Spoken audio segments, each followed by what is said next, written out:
Hello everyone, Joan Hughes here. Good to see so many people coming in for the webinar that we have on today, Avoiding Internet Scams. I'm just going to wait for a few more minutes because I can still see people coming in.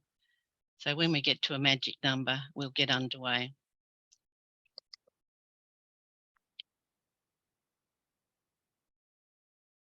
Good to see people from Coffs Harbour, from Port Macquarie, from Bega, Wollongong, Sydney. I'm sure people have had a fair bit of rain around this wonderful state of ours.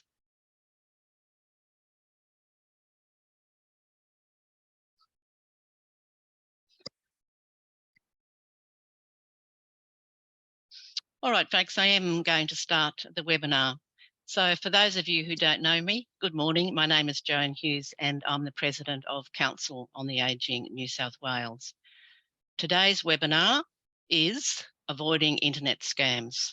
And I'm so pleased that so many of you have joined us because guess what? Everyone's got a story, including myself. This is a topic of great concern to many of us at COTA, and not just COTA New South Wales, but the COTAs all around the country, including COTA Australia. I think we are all bombarded with text messages and emails that are trying in some way to illegally extract money from us. These scams are becoming more prevalent and even more sophisticated. They can cover a range of areas such as identity theft, financial, or finding a new relationship. It's becoming harder to recognise what is real and what is fake. The Australian Digital Inclusion Index ranked Australians aged 65 years and over as the most digitally aged group, with 53% classified as excluded or highly excluded in comparison to 28% of the national average. And respondents over 75 years were even worse, with some 73% classified as excluded or highly excluded.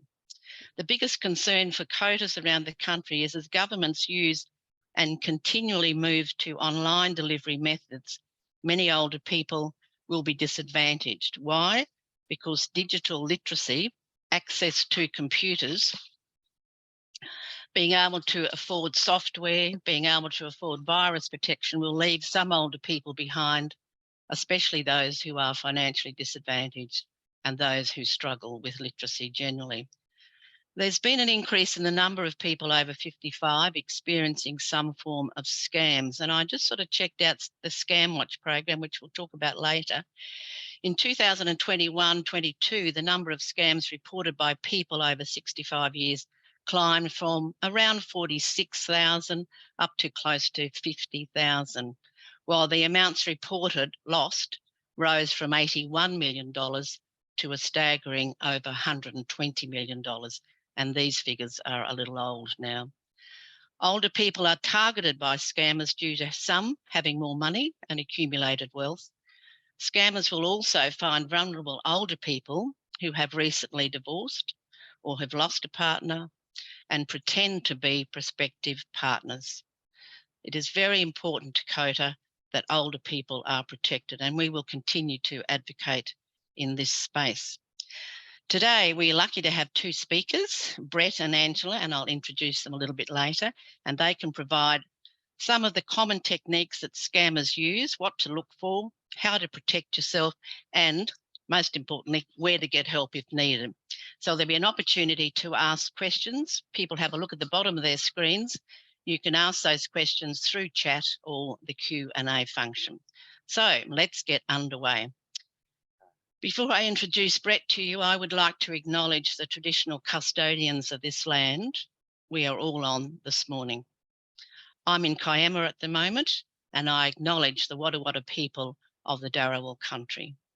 I would like to pay my respects to elders past, present, and emerging, and I extend that respect to First Nations people who are joining us today. And I hope those people out there, as our participants, that you know what traditional lands that you are on today. Very important information. So COTA, we're a policy and advocacy organisation. making sure that all of the needs and issues and interests for people over 50 are told to us, so that we then work with policymakers, providers, and the media and government to make sure those views and needs of older people are heard and acted on. We also have services for older people, and you can check out our website. So a little bit of housekeeping. Everyone except the presenters, you're all on mute. The trouble is you can't unmute yourself because this is a webinar, not a meeting. So we have a Q&A panel, as I said. You can ask your own questions at any time by typing them into the Q&A panel. You can also upvote someone else's question if they're asking something you would like to know. And we'll, as I said, we'll be answering questions through the panel discussion. There's also the chat panel where you can make a comment during the presentation. To let you know, for those of you who have joined us webinars before, this event is being recorded and it will be available shortly on COTA New South Wales YouTube channel, along with all our other webinars, and this is the third year that we have been doing them. So it's really good if you can, if your friends and colleagues and neighbours haven't been able to join us this morning, let them know that they can see all of this information through our YouTube channel, COTA New South Wales YouTube channel. It's sort of trying to set the scene. You know, I said everyone's got a story to tell about scamming, and I thought it might be useful to share a story with you. One of our members wrote to us and she was very happy for us to share her story. Of course, I've taken out a lot of the personal details, but I think it will set the scene and it might speak to some of you. You might have had a similar experience. So I'm going to call this person Margaret. Margaret is 78 years old and she lives in country New South Wales. Over many years, she has decided to put her money in a savings account to finally get to a point to supplement her age pension.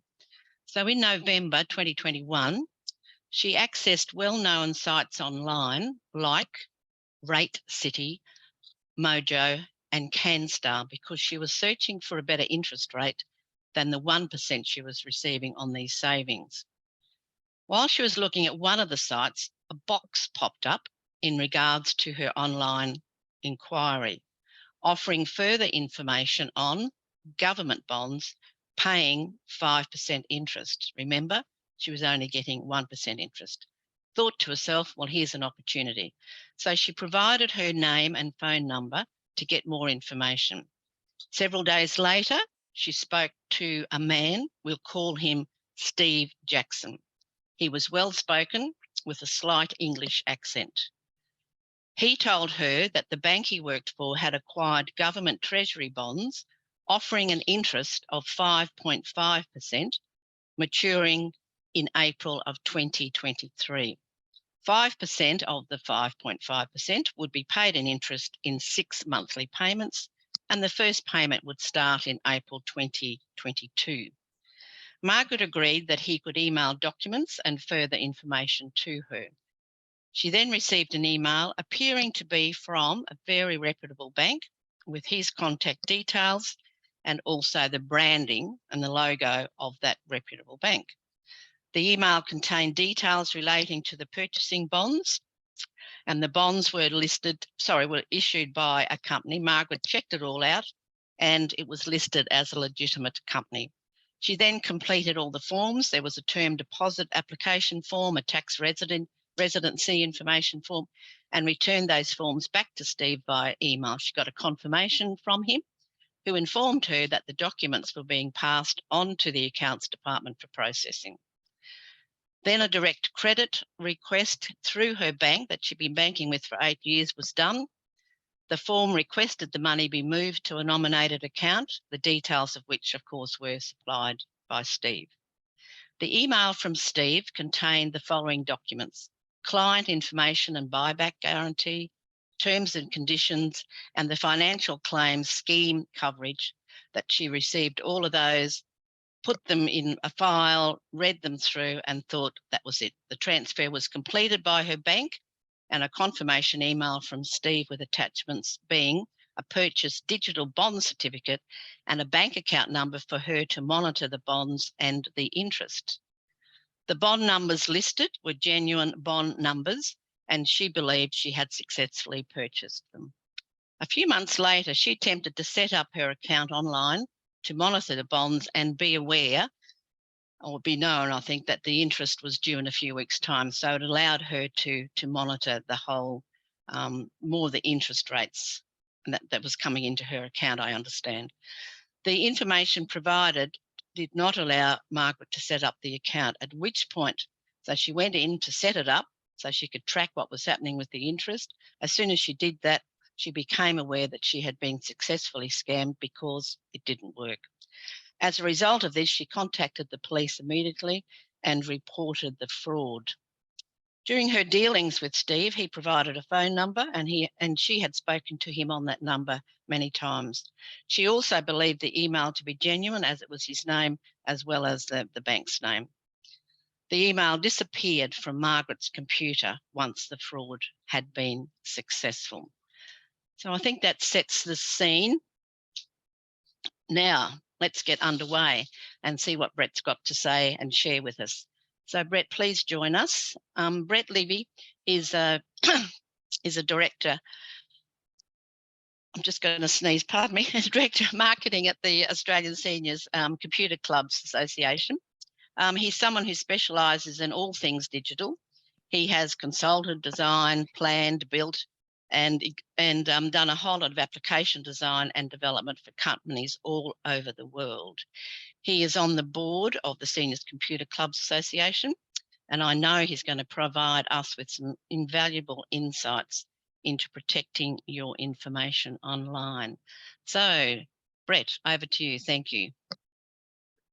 Thanks so much, Joan. Morning, everyone. I'm actually coming in from, well, I was going to say it's sunny, but it's actually rainy Queensland today. So not such fun. Can everyone see my screen? I'm just trying to, in fact, I need to move. The video is off, or is it all still there? Can everyone see the presentation? Perfect. All right. So listening to that story, unfortunately, I've heard it many, many times before. Whether you change the names or not, the chances are you probably know someone that's suffered some form of scam. You know, the one thing that the pandemic did is it forced us to all go online, which sometimes is a good thing, but I think in a lot of cases, especially for seniors where, you know, you may not have been totally au fait with the use of computers, it was a lot easier to fall victims to these scams. So I decided to leave this slide up while I was introducing myself, because these are things that have never ever changed. You know, even before computers, before mobile phones, you know, even in the days maybe of smoke signals, if something looks too good to be true, if it looks suspicious, if it looks out of place, it probably is, and that hasn't changed. So it's just that we seem to have let our guards down a little bit more lately when, you know, it's just convenient. You got a phone in your hand, you push a button, something happens. So what I wanted to go through today is just some of the scams that are going around. I see that there is a Q&A, so I'm going to jump into it every now and then. I don't authorities adopt an approach for arresting and scammers. That's a good one. I'm going to leave that for someone else to answer. And there's probably good reasons for that as well. So let's go into the slides today. Let me click onto my. For some reason, my Q&A screen is just sitting locked into my. There we go. Right. So you receive a text message like this. Now, obviously, being a webinar and not in person, I can't ask for a show of hands because I can't see. But most people, in fact, I think it's up to 50% of Australians have an iPhone. And if you have an iPhone, you have an Apple ID. And if you have an Apple ID, you can use obviously all the things that are available to you on iPhone. So when a text message like this comes through and it says to you, your Apple ID has been restricted. To fully restore your services, please click here. So do you click the link? The answer to that is no, you don't. And there's multiple reasons for this. So first of all, Apple will never, ever send you a text. They probably don't even have your phone number. Because if you own an iPhone or any Apple product, you will know that an Apple ID is actually an email. So you can never, ever be contacted by Apple using a text message referring to something that actually happens with regards to Apple devices. So the reason I wanted to start off with this one is that basically, if you understand the tools and the software and the technology that you use, you can cut through a lot of these scams a lot quicker. So for a learning for today, if you have an iPhone, an iPad, a MacBook, even an Apple TV, or you know someone that does, the takeaway is that Apple only engages with you via email. So anything that comes through from a text message or asking you to link on, it's a scam. So if you did want to check, just by the way, and I'm going to go through this theme quite a lot in today's presentation, what you should actually do is slide out of your text messages, open up your browser, type in apple.com, and it will ask you to log in. Once you log in, if there was a problem with your account, there would be a notification inside your account saying money hasn't been paid or account suspended. In fact, if you tried to log in, it would tell you that your account was suspended. At that point, you can then obviously click the little help link and speak to Apple if need be. But they would never do it that way. Let's have a look at another slide.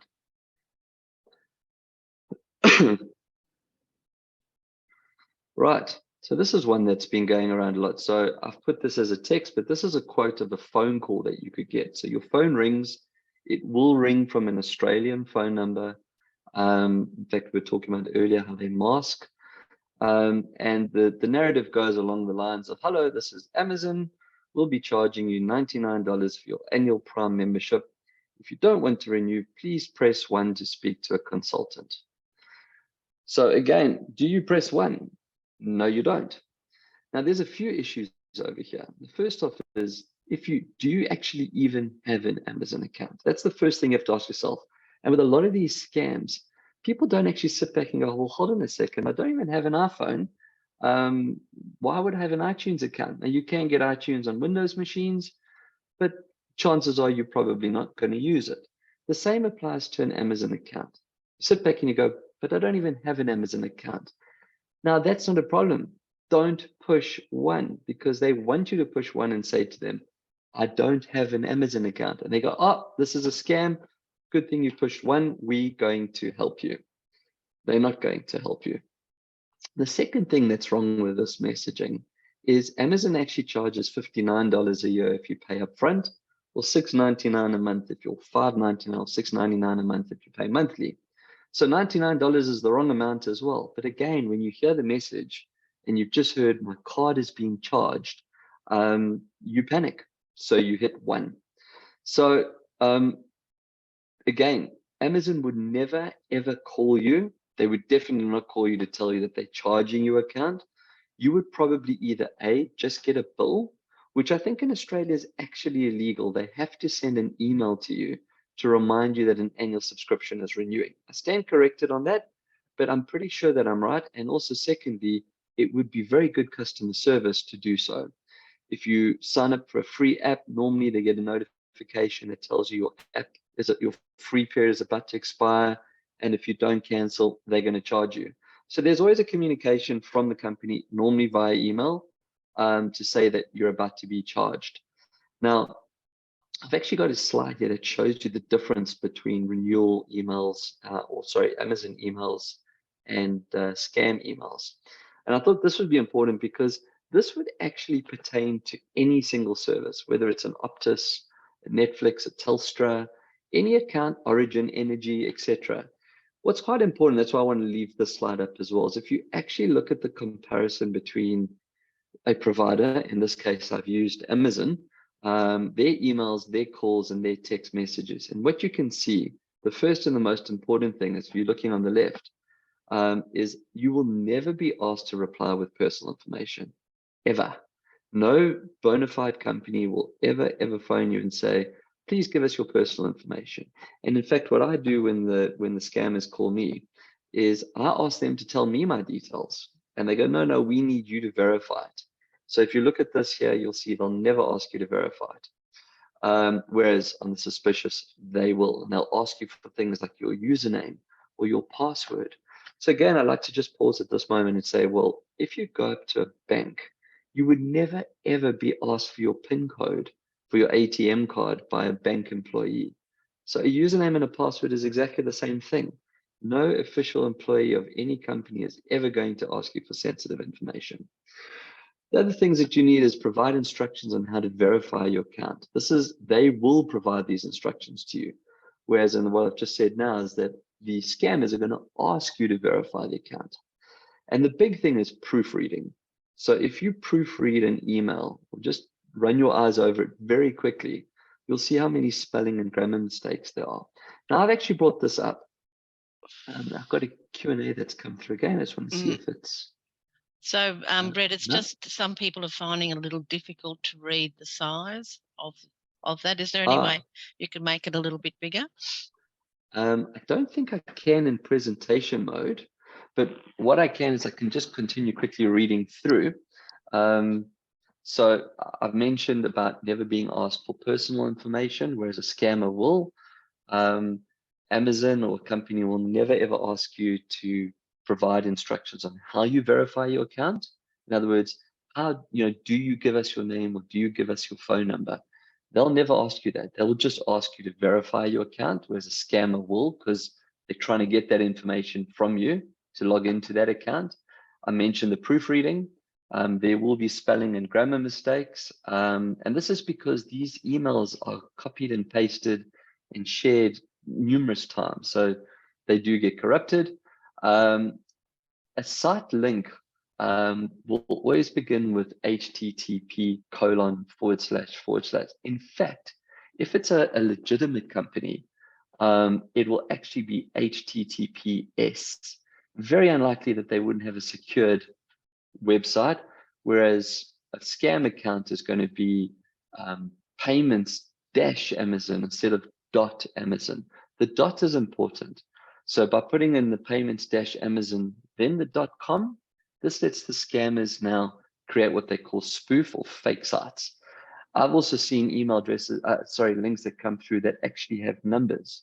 So it will always be mail.amazon.com or mail.optus.com. I've actually seen 123.544.3 / something. That will never, ever happen. And they also don't contain solicited attachments that request you to download software, often which I'm going to talk about in one or two of these scams coming up now. You'll never, ever be asked to download software by an authentic company. They have their own software tools that manage their own platforms, and they're definitely not going to manage your machine for you or your phone. So that's another one of the big giveaways. Let me just see quickly before I click on my next slide if I see some chat has come through. Your iTunes example text from scammer actually had an HTTP secured address. So not always a clue. That was from Graham.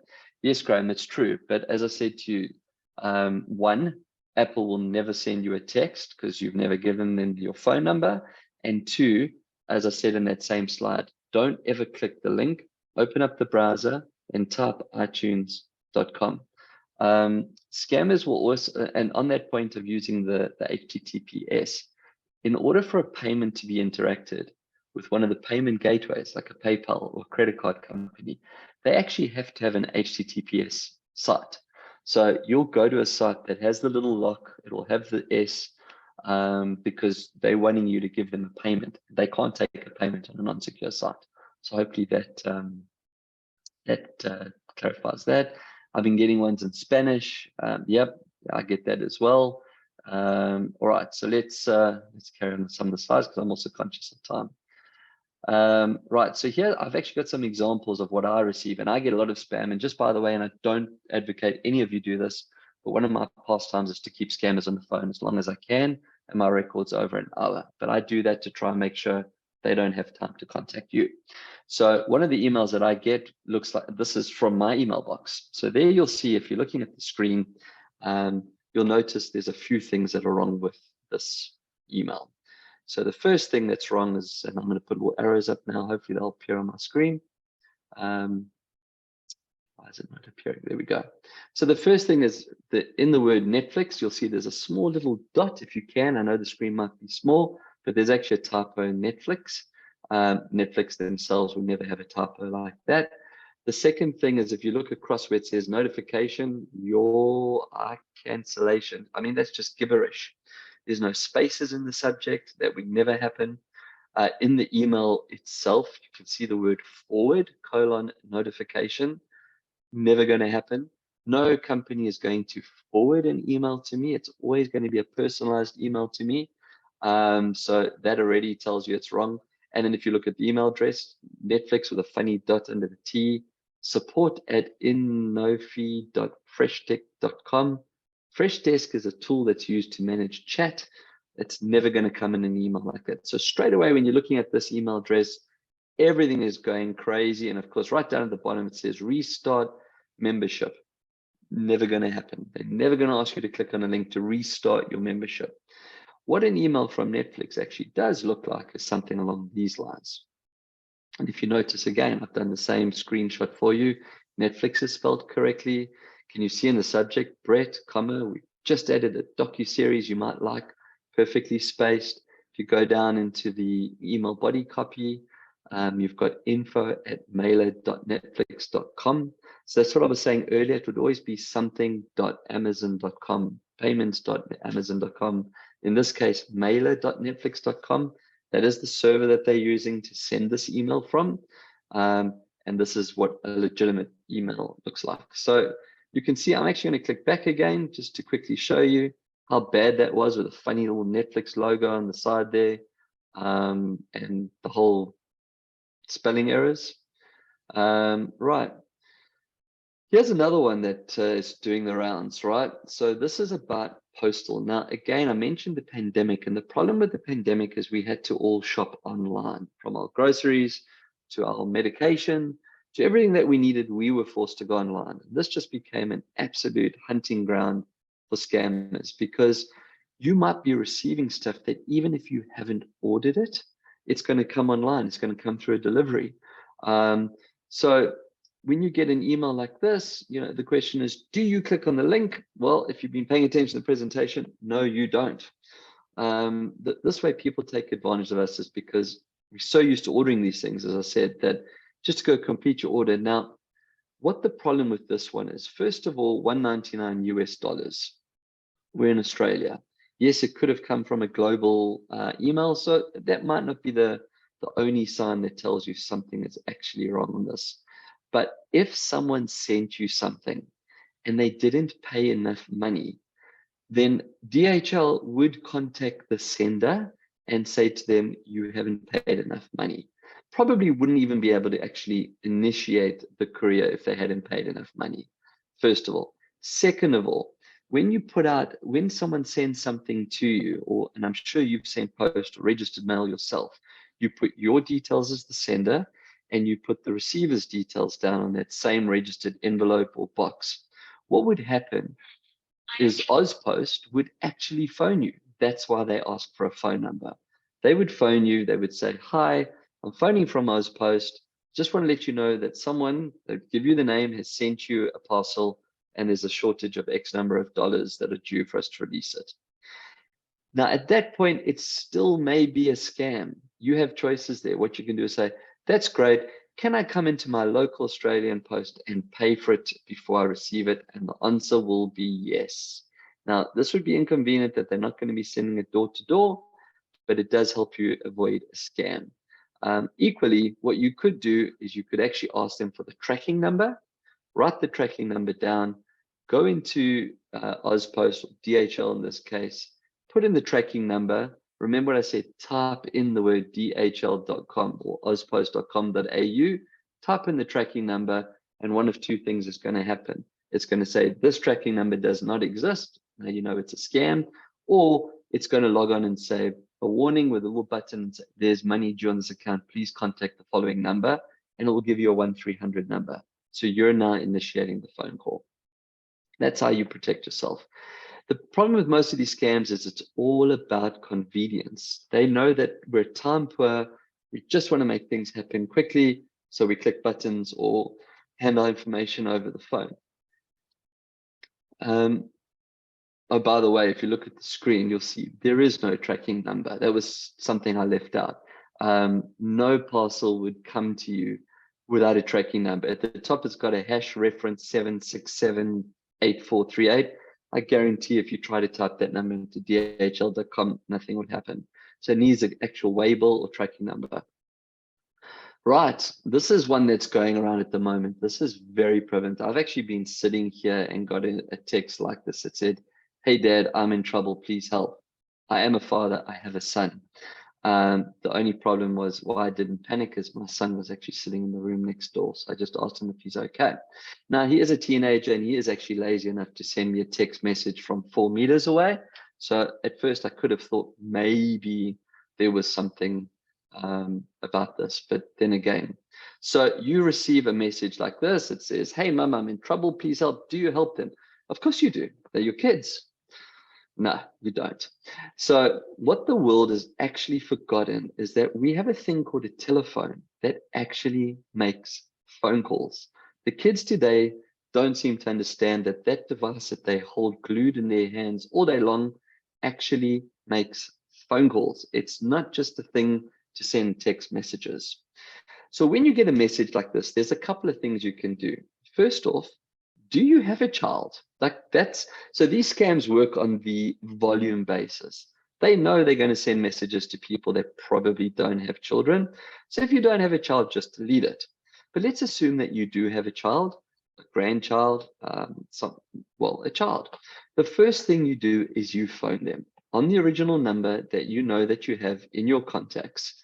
Then if they answer the phone, you know this is a scam.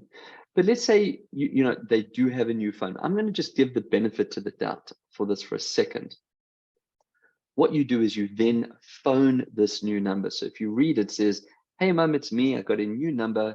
Can you please delete the old one?" I mean, already that's silly. And what they do is they actually ask questions. Like you can see, which me is it? You can say your oldest and cutest child. So these scammers know how to keep you going. But if you make a phone call, what's probably going to happen is the person will not answer. And if they do answer, they're probably not going to sound like your child.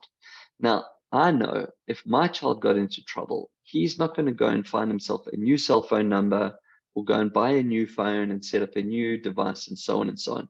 He's going to find someone standing next to him and go, "Hi, I'm in trouble. I need to get hold of my mum," and he's going to phone his mum. And the other nice thing about being in Australia is all phone calls and all SMS on pretty much every package is free. So to go up to a stranger and ask them to make a phone call for you is not a problem. So this is kind of an education for children as well, that if they ever get into trouble, just find someone and ask them to make a phone call. So this scam here is actually doing a lot of rounds and a lot of damage at the moment. Where it goes on to say, "I'm in trouble, my phone's taking time to update," or "I dropped my phone in the toilet. I'm just using this person's phone. They're going to give me money so I can go into a store. Can you send money to them?" They kindly offered to then draw it out from an ATM and give it to me so I can go to a store and buy a new phone. We might believe this, but you know, all scammers are doing is they're hoping that 1 out of 1,000 or out of 10,000 people fall for it and they make their money. Just want to quickly check the Q&A before I carry on. KCNA says, "Watch service will you contact?" That's too long for me to read at the moment, but it looks like there's a service there.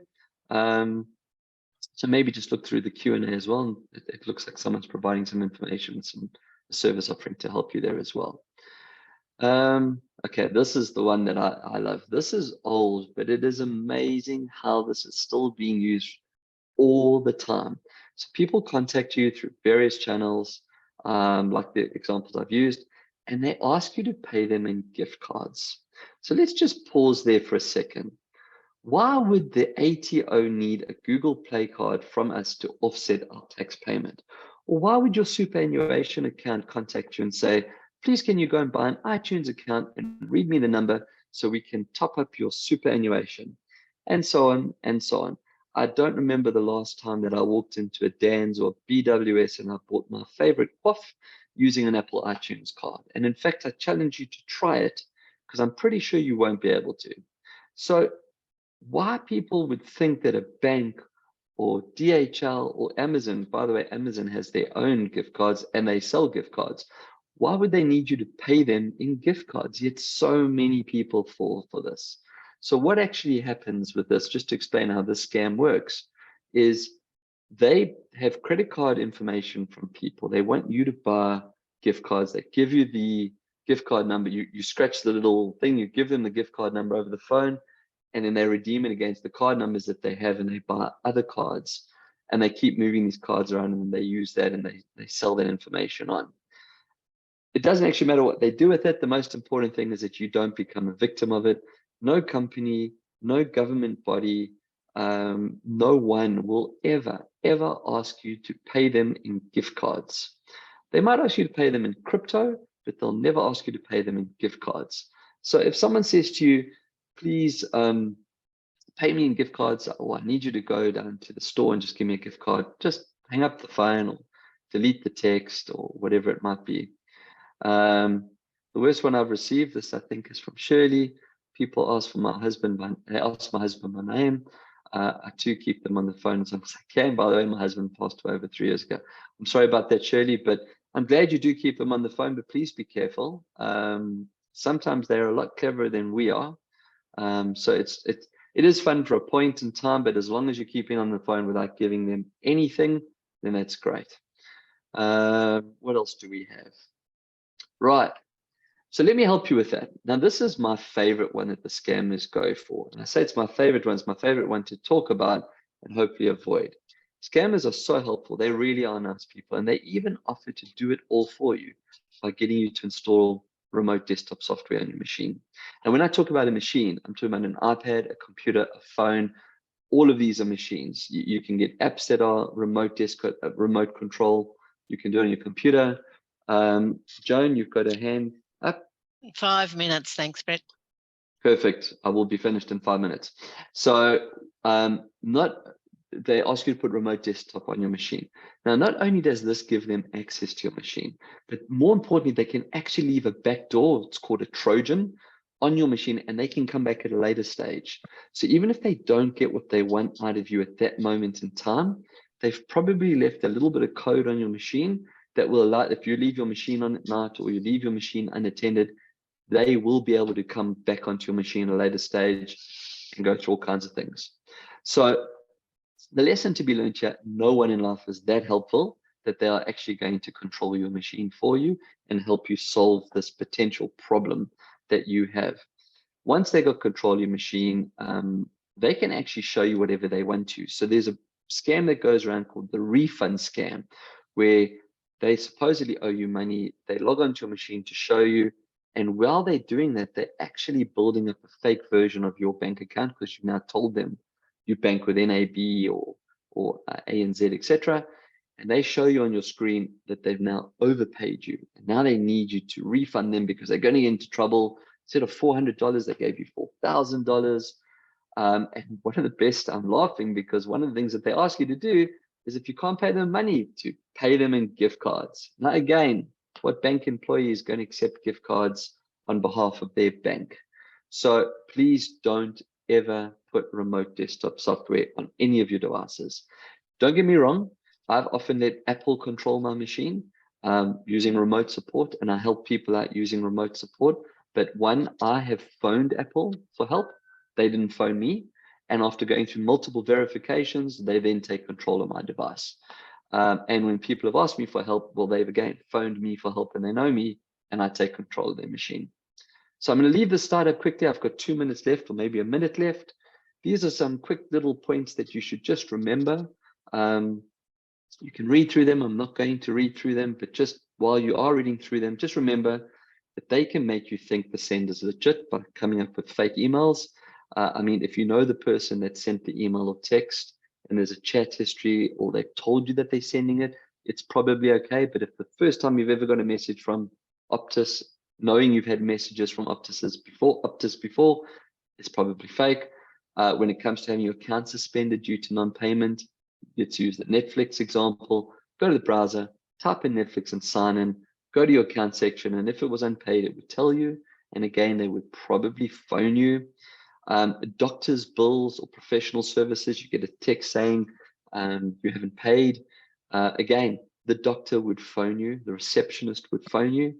So yeah, these are just some of the things that I've come across.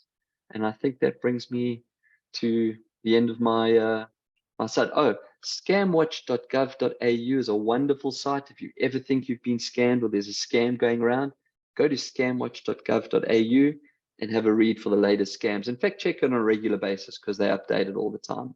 And always the rule of thumb is, you're unsure, ask. Don't click, ask. And not ask the people that are trying to scam you, ask friends or family. Right, Joan, I think that's my time. Okay, Brett, that's fantastic. Thank you so much, particularly that the slide before, the better safe than sorry one. That's got a lot of great practical suggestions for people. But of course, I think the thing that I learnt most is do not click. Do not, don't, never. There's all those sorts of things which people get so tempted, as we know, because it's just human nature to do that. So I do thank you for your presentation. While Angela's talking, Brett, I was thinking, if there's anything in the Q&A and chat that you think that you can answer, that would be quite useful as well. So I'll say goodbye to you at this point, and then I'll invite Angela to come in, and then I'll come back to you when we have our discussion. Thanks again, Brett. Thanks, everyone. Ideas and the slides, as I said to all of our participants, you'll be able to access them. But let's just have a little bit of a broad discussion. I'd like to go back to the scenario that I read, or the case study that I read before you started speaking, Brett, and that was about Margaret's situation. Just, you read it and it all sounded very logical, and she seemed to be doing the right thing. What else could she have done regarding checking out those things? Because she said she went online, and so I went online and checked out those online sites that were recommending different sorts of interest rates or higher interest rate, and they seemed legit to me. What sort of things do you think that she could have done to not obviously lose all that money? I could jump in there for a second and try to get that theme through there, is that generally, and this is unfortunately the problem that we have now, is we get bombarded with traffic coming towards us. There's adverts coming at us all the time. There's emails coming at us all the time, and that's what they take advantage of. But when it comes to a significant investment, because she did say in her email that it was a substantial amount of money, but even if it's $10, it makes no difference. It's your money. You've worked hard for it. You should hold on to it. When it comes to investment or doing things that involve money, always contact your trusted bank or investment broker or service provider. So let's say, for example, you don't have an investment planner, you don't have a stockbroker, you don't invest on the stock exchange or anything like that, and here this offer comes along.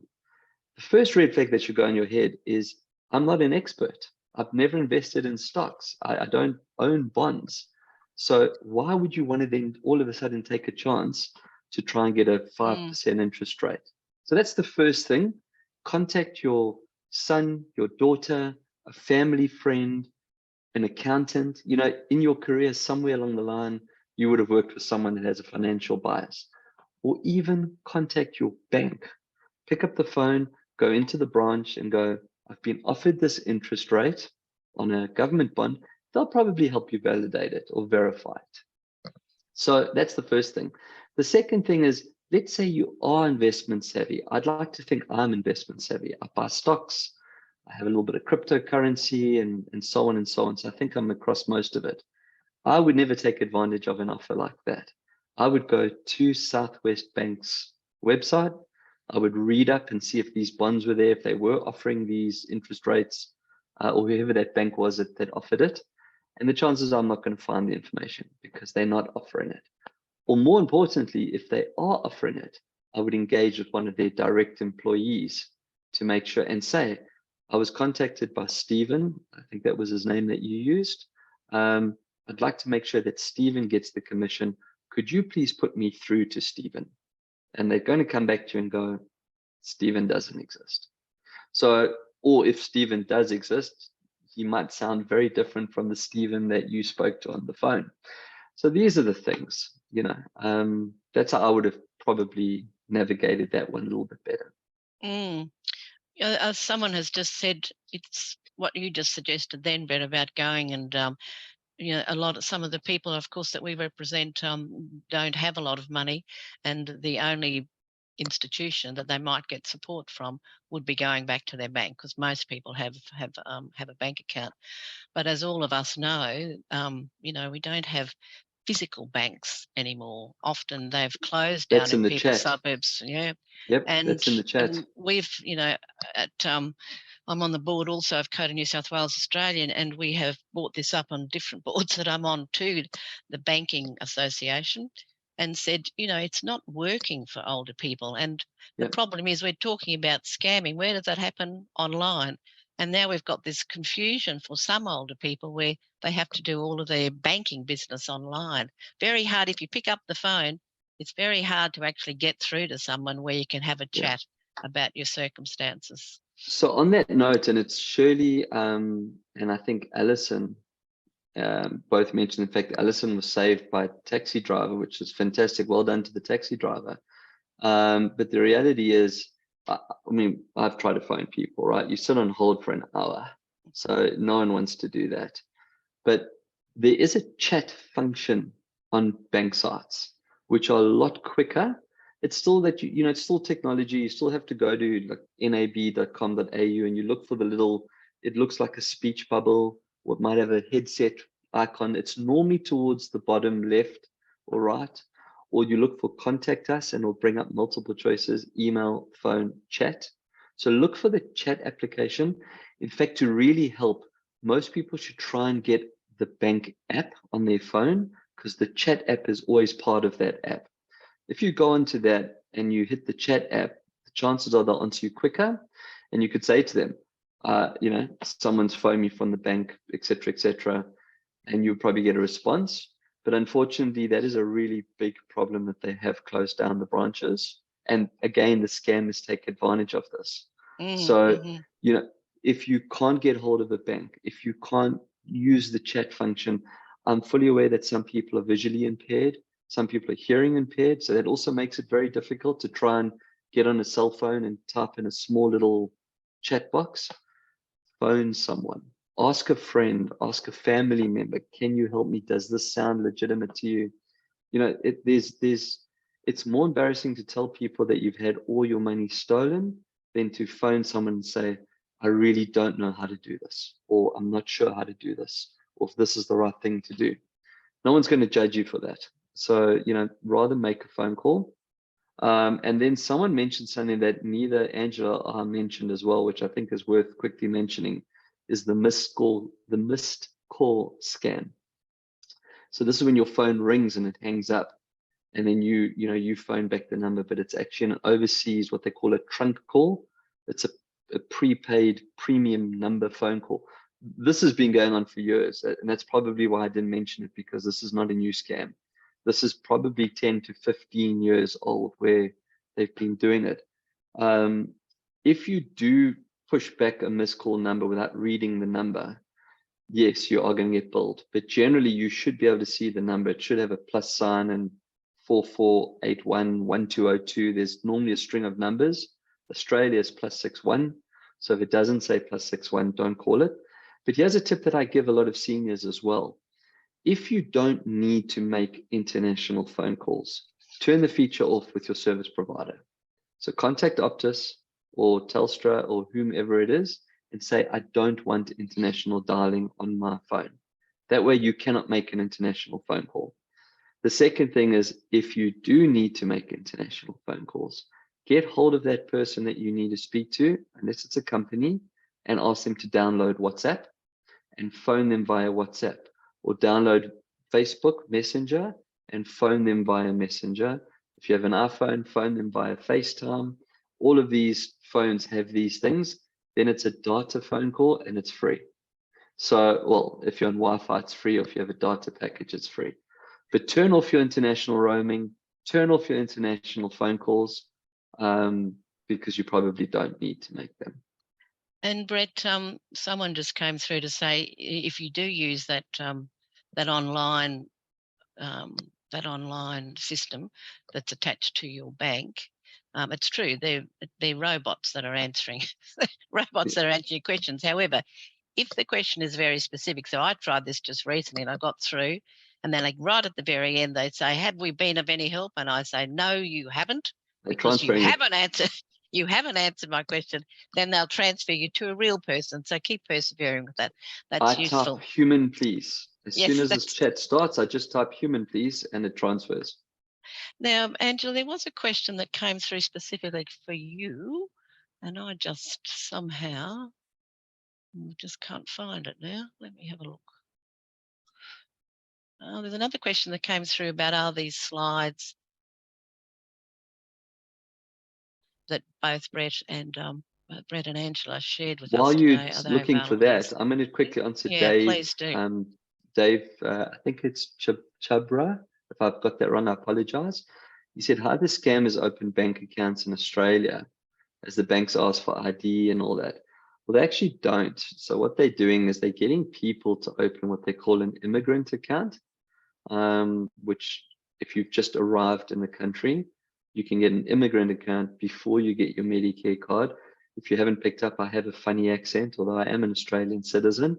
But when I first arrived here, I opened an immigrant account, and all you have to do is show your overseas passport to do so. So what they do is they open up these savings account or immigrant accounts. The money goes in and they channel it straight out, and then they close the account. They also use PayPal, so you don't need a bank account for that.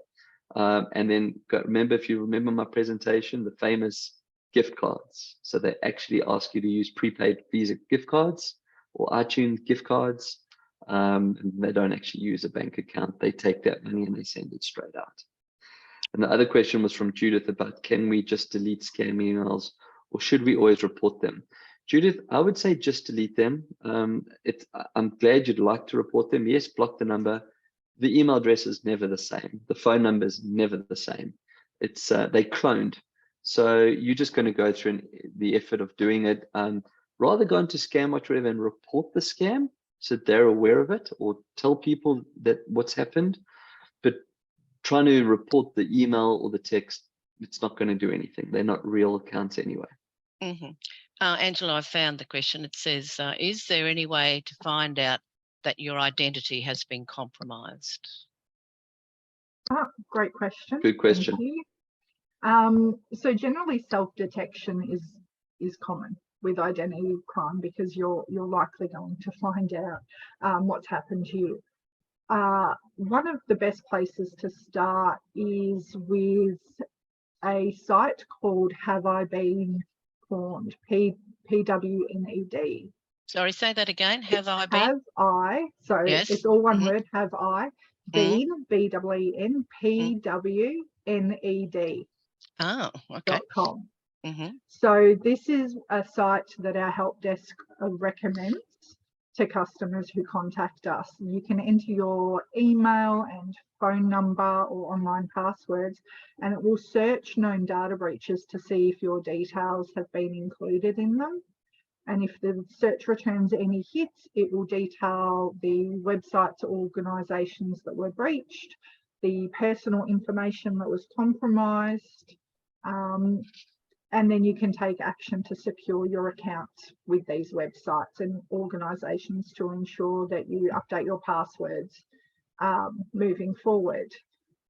However, our agency specific credentials, like if you're looking at Centrelink CRN numbers, can't be searched on that website.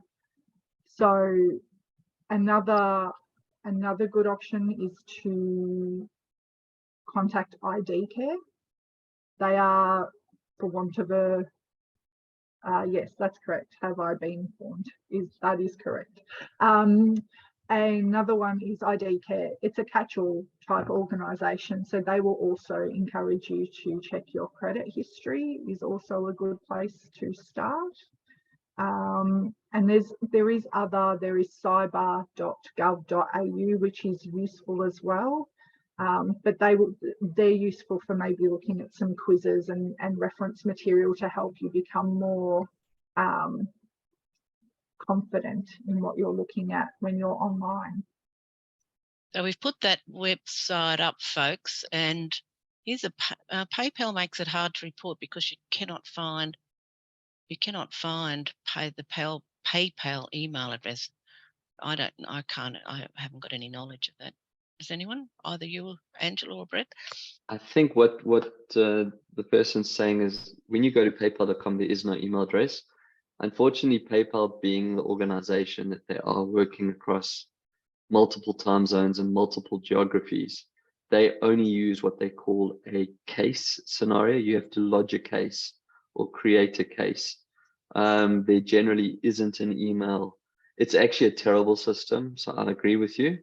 What I can tell you though, with all of my experiences with PayPal, is that every time I have lodged a case of a fraudulent activity, and I've had a lot, not because I fell for a scam, I've had a lot, where you buy things online and they don't come, and then you find out the site is not a legitimate site.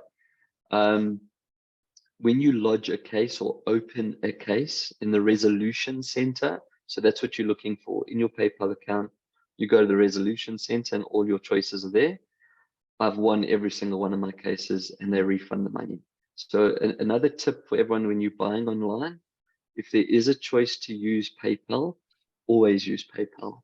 They're even better than your credit cards, because the credit card account companies also generally refund you, but PayPal has a lot more control because they actually hold the funds for a period of time before paying it over for these type of instances. Whereas a credit card company will pay it over, and then you have to go to your company, and then they have to go to their company and try and get it back. So I use PayPal wherever possible. Okay. All right. I should start to do that. I just think, oh no, I don't want to do another system. But anyway, it's a bit like I've got too many platforms at the moment, that because I love watching movies, and then I want to watch something and they say, no, you've got to go onto that platform, and then, join up for a free 2 weeks or a month, and then I can't work out how to get rid of it after I've got my free movie. Yes, please tell me. For your benefit and for Lynn Anderson, who's just said, how do I start off in PayPal? It's very simple. You go to paypal.com. PayPal works on email addresses. So you link an email address to your PayPal account. You then sign up for an account. You link your bank account to it, to your local bank account or credit card. And then you send money to people and you receive money from people using your pay. So when someone says, I want to pay you via PayPal, you just give them Brett Levy at ascca.org.au. And that's how the money comes through, and it goes into a linked account or sits there. It's really easy to do. They do have a know your customer policy, so you need your 100 points of credit, so a copy of your driver's passport, Medicare, etc. But it is worthwhile doing the time, because PayPal, as far as payments go from a security point of view, they really are good. And who owns PayPal? Well, Elon Musk started it. He was one of the founding people, but okay. Visa, I think, has a huge share inside PayPal now. It's one of the big, what they call rails. The technology that's used to take credit card transactions runs on bank rails, I think. But they're integrated with everyone. I generally don't buy from websites that I don't know if they don't accept PayPal. So for the first time I'm buying from a website, if it's Woolies, for example, I don't know if Woolies does take PayPal. I think they actually do. But if Woolies doesn't take PayPal, I'll use my credit card. But if I go to a t-shirt or gadget shop or something that I've come across and they don't take PayPal, I don't buy from there. Okay. Now, this one person said, I would never use PayPal. I have a debit card. And they use that all the time. So anyway, we all have our different systems, but I think we've got a bit of a few ticks from our participants who have used PayPal and think it's secure and so on. Now, either of you can yes, please answer. Sorry, I just wanted to make a quick note. We have there was a question earlier with regards to reporting some of the scams that you see, and for us, where anything is I guess with regards to Services Australia impersonations of MyGov, etc., we are very keen to get that information and that intelligence. So sending through an email to report a scam at servicesaustralia.gov.au is what we would be requesting from our end. So if you haven't necessarily clicked the link, but you are you have noticed the scam, then just giving us a quick email through, that would be fantastic. Okay, thanks, Angela. Now There's a couple of questions that come through on the debit card. Yeah. No, that's not safe. In fact, Lynn, the debit card's the worst out of all the payment mechanics, for the simple reason that that is a true cash transaction. So when you pay with your debit card, the money comes out of your account and goes to the recipient. With a credit card, it comes from the credit card company to the recipient, and then they get the money from you when you pay your credit card. With PayPal, it's either a debit card or a credit card, but it does go through the buffer of PayPal, so that if anything goes wrong, you have got recourse. The advice that I give, someone also mentioned about they use a debit card, which limits the amount they can spend.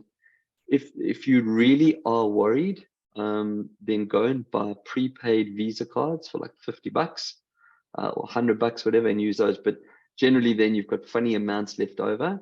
As I said, for me, PayPal is definitely the best. It is the most secure and safest way to pay and or be paid. And there's no real downside. There's no fees, or there's nothing on it. That only time there's a fee is if you transfer money to someone. So you're not buying something, but you send money to someone. But otherwise, the fee is no different from a credit card fee, like 0.9% or whatever it is. And more often than not, the merchant will actually cop the fee. Okay, that's good. Now, there's been a couple of questions. Either of you got any great ideas about how you keep your passwords safe? Angela, do you have I've got a couple of thoughts there. Go ahead, Brett.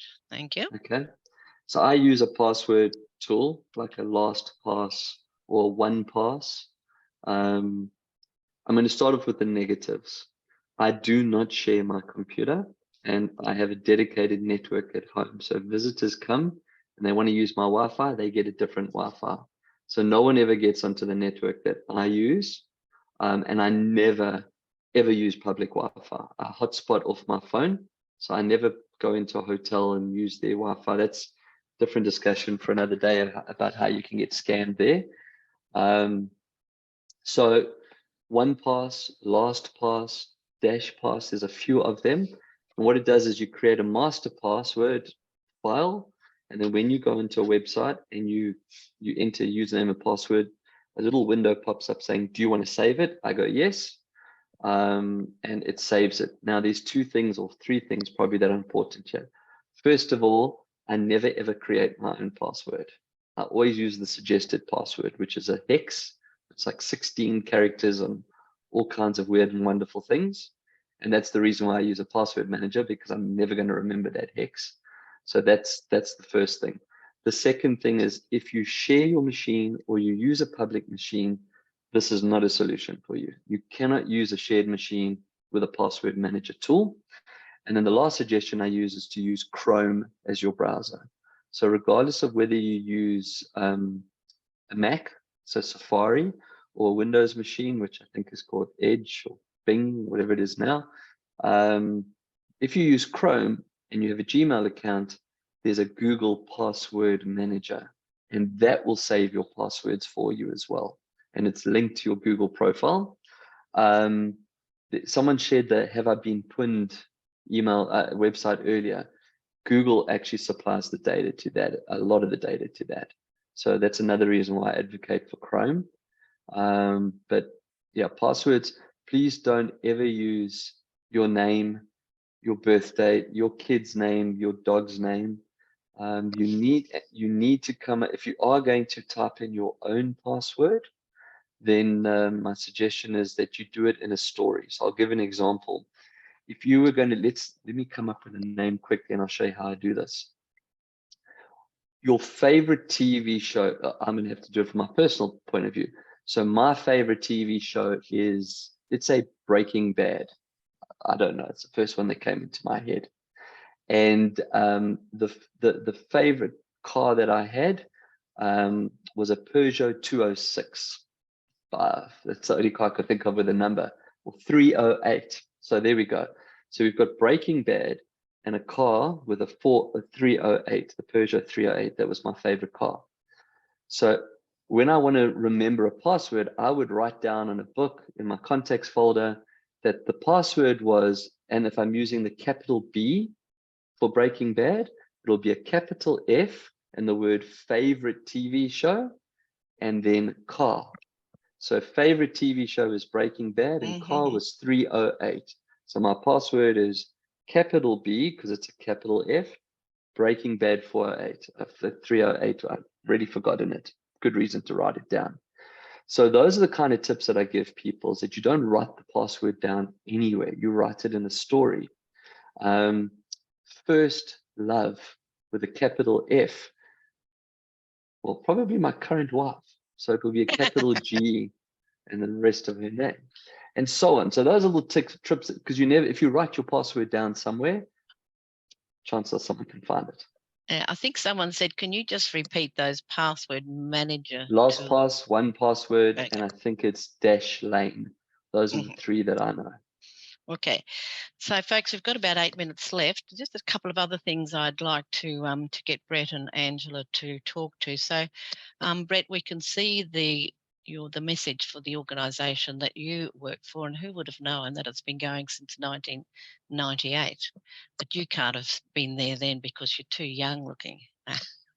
Thank you, but My no, pleasure. I think I am one of the youngest directors. Nan Bosler started ASCCA. Okay. So she's our president emeritus still. So she stepped down 2 years ago, and Jennifer Wilcox, who's in Walpole in Western Australia, she's our current president. Okay, so we know what you do just by some of the things that you've spoken about today. But I do think that, how do you think that we should be raising more awareness about these scamming issues in the community that we represent, and that's older people over 50? Yeah. So I think, just to step back, the reason I got involved with ASCCA is that I've always wanted to be there to try and support our seniors on the basis that they've been thrown into this world. I do thank you for the compliment, but I was born before computers as well. In fact, my son has asked me before if I had color when I was young. So yes, I do understand what it was like before computers and before mobile phones. The simple thing is, like I kept putting in my presentation, don't always start off with no, or always question. So if something comes across your radar, whether it's an email, whether it's a text, whether it's a phone call, just pause. I think Angela mentioned it. They try and put you into fear mode or panic mode by telling you you're going to get arrested. So just pause, take a breath. Don't take your whistle and blow it down the phone just yet. Someone mentioned that. And ask the question of yourself. Do I bank with that company? Did I order that product? Do I have that service? Do I have a kid? Once you've gone through all these little questions in your mind, and there's another little test you can do. If you can say to the person, please just be patient, I'm trying to figure it out. They will be patient with you at first, but as you continue to be slow, they will start to get aggressive because the scammers are on a time limit. One, because they don't want their phone tracked. Two, because they need to get onto the next mark. They got targets that they have to hit. So as soon as someone starts getting aggressive with you, you should know straight away that this is not real. Angela mentioned it, that her staff would never get aggressive. And more importantly, if you've walked into any shop lately, there's a sign there that says, we do not tolerate aggression or bad behavior. They equally would not pass on bad behavior or aggression to you. So, try and play. It's not that you're playing it down. If you do not know how to use a computer, or you do not know how to use a website, and you're explaining that, then again, they're going to say, oh, let's download a tool and we'll do it for you. There's the red flag you've been looking for. No one is ever going to do that. There isn't a single service company out there that is going to volunteer to take control of your machine unless it is the machine manufacturer, Apple, Dell, HP, etc. And only at the point once you phone them and initiated for help, they're never going to phone you and volunteer to take control of your machine, ever. So those are the little things that you do just to protect yourself. Thank you. Angela, is there anything else you'd like to just share as we're closing the webinar today? Look, you know, I think it's fantastic that we've got these sorts of services available. You know, I hope to see some of you around again in future expos that we'll be attending. And again, if you've got any questions, feel free to ask them. They can be sent through, I'm sure, from Joan, and we can come back to you. Thanks so much for your time today. And that's okay. Stay with us as I close. Most importantly, I do want to thank you sincerely, Angela and Brett. And this is a clap on behalf of, we had about 140 at one stage, so that the 140 claps. So we thank you sincerely for sharing some very, very important information. Someone has just come through, Shirley, and said, could I be interviewed on your community radio station? I'll be very happy to, but I won't give out my mobile phone over this. You can contact COTA New South Wales and they'll give you my phone. I just want to restate to everyone out there that we love doing these webinars. They have been very, very important. But just remember that we get our information for topics through the surveys that we do of older people. So they are based in evidence. But if you've got some ideas about other topics you'd like us to prepare a webinar for, we're very, very happy to do that. Our next webinar will be in March. And as many of you that are listening to the news, there's a lot of discussion in our community about the inclusion of Indigenous people, our First Nations people in our Constitution, and the notion of the voice.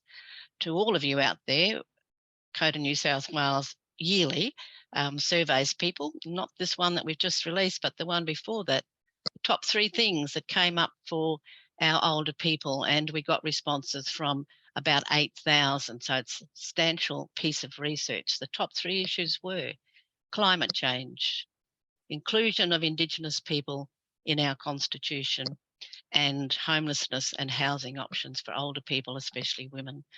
So we think it's a very important issue, but we are apolitical and we want to help people understand about the 2 versions of the yes or no. So what is it that we all need to know so that when you do vote at the referendum, you can vote in an informed way. So we will be holding that webinar in March, and we will be having obviously First Nations speakers and sharing a lot of resources with you.